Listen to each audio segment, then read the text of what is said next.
Day 4, Job 1 through 5.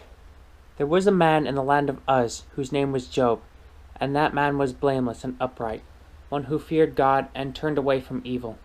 There were born to him 7 sons and 3 daughters. He possessed 7,000 sheep, 3,000 camels, 500 yoke of oxen, and 500 female donkeys, and very many servants. So this man was the greatest of all the people in the east. His sons used to go and hold a feast in the house of each one of his day, and they would send and invite their 3 sisters to eat and drink with them. And when the days of the feast had run their course, Job would send and consecrate them. And he would rise early in the morning and offer burnt offerings according to the number of them all. For Job said, "It may be that my children have sinned and cursed God in their hearts." Thus Job did continually. Now there was a day when the sons of God came to present themselves before God, and Satan also came among them. The Lord said to Satan, "From where have you come?" Satan answered the Lord and said, "From going to and fro on the earth, and from walking up and down on it." And the Lord said to Satan, "Have you considered my servant Job, that there is none like him on earth, a blameless and upright man, who fears God and turns away from evil?"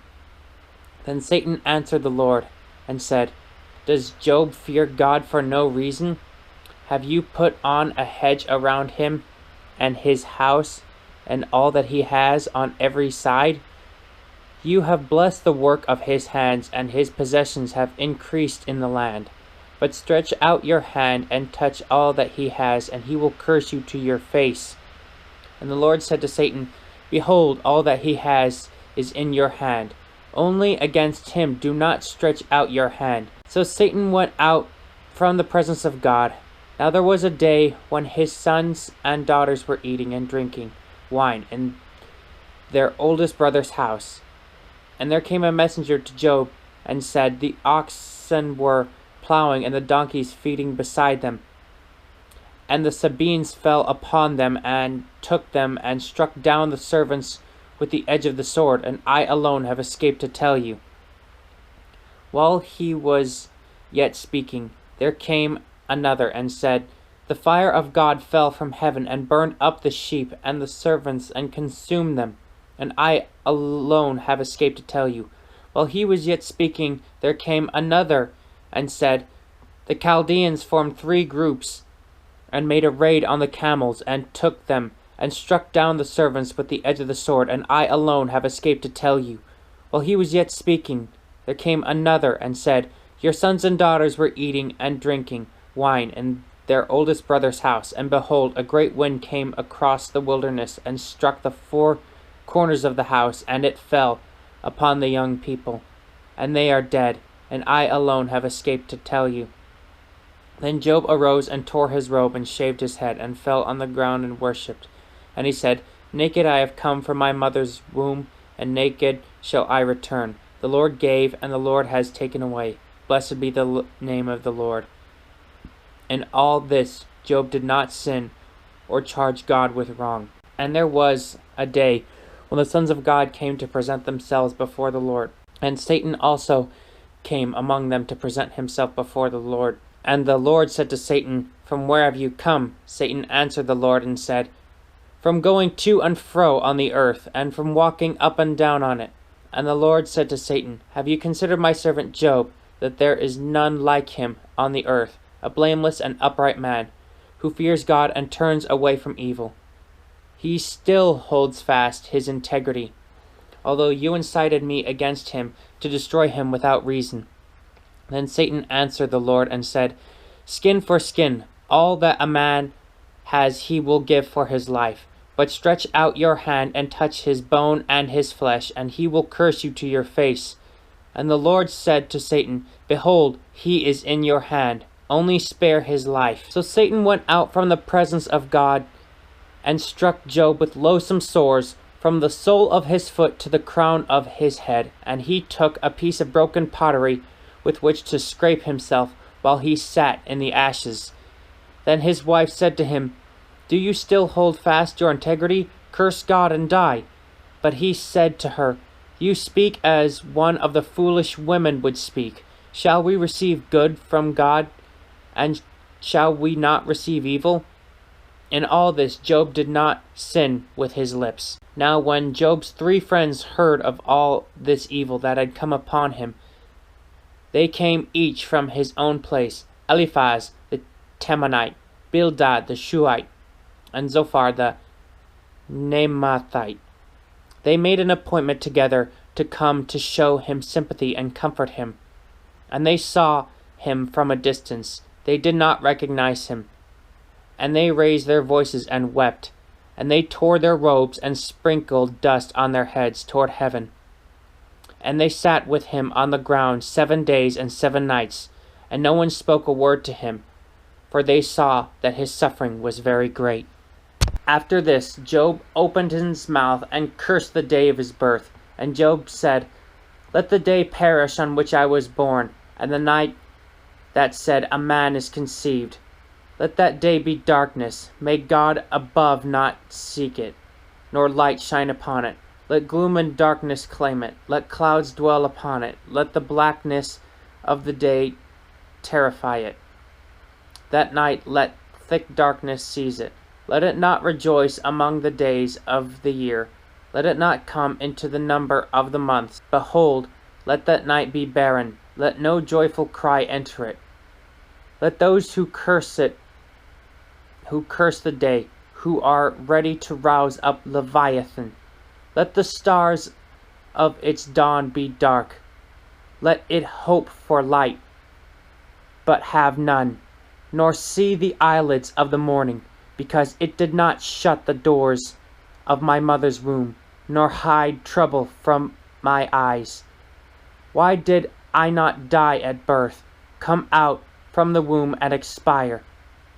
Why did the knees receive me, or why did the breast that I should nurse? For then I would have lain down and been quiet. I would have slept, then I would have been at rest. With kings and counselors of the earth, who rebuilt ruins for themselves, or with princes who had gold, who filled their houses with silver. Or why was I not as a hidden stillborn child, as infants who never see the light? There the wicked cease from troubling, and there the weary are at rest. There the prisoners are at ease together. They hear not the voice of the taskmaster. The small and the great are there, and the slave is free from his master. Why is light given to him who is in misery, and life to the bitter soul? Who long for death, but it comes not, and dig for it more than for hidden treasures. Who rejoice exceedingly, and are glad when they find the grave. Why is the light given to a man whose way is hidden, whom God has hedged in? For my sighing comes instead of my bread, and my groanings are poured out like water. For the thing that I fear comes upon me, and what I dread befalls me. I am not at ease, nor am I quiet. I have no rest, but troubles come. Then Eliphaz the Temanite answered and said, "If one virtues a word without you, will you be impatient? Yet who can keep from speaking? Behold, you have instructed many, and you have strengthened the weak hands. Your words have upheld him who was stumbling, and you have made firm the feeble knees. But now it has come to you, and you are impatient. It touches you, and you are dismayed. Is not your fear of God your confidence, and the integrity of your ways your hope? Remember, who that was innocent ever perished, or where were the upright cut off? As I have seen, those who plow iniquity and sow trouble reap the same. By the breath of God they perish, and by the blast of his anger they are consumed. The roar of the lion, the voice of the fierce lion, the teeth of the young lions are broken. The strong lion perishes for lack of prey, and the cubs of the lioness are scattered.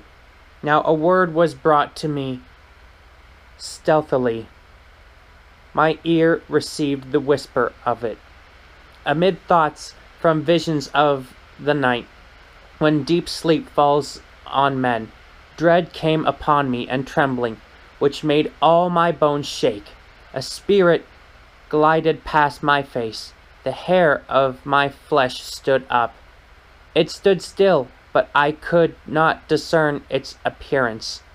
A form was before my eyes. There was silence. Then I heard a voice. Can mortal man be in the right before God? Can a man be pure before his Maker?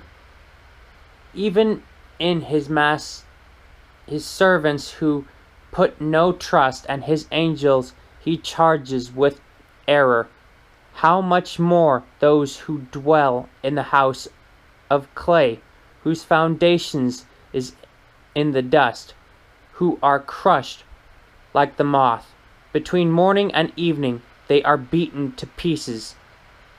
They perish forever without anyone regarding it.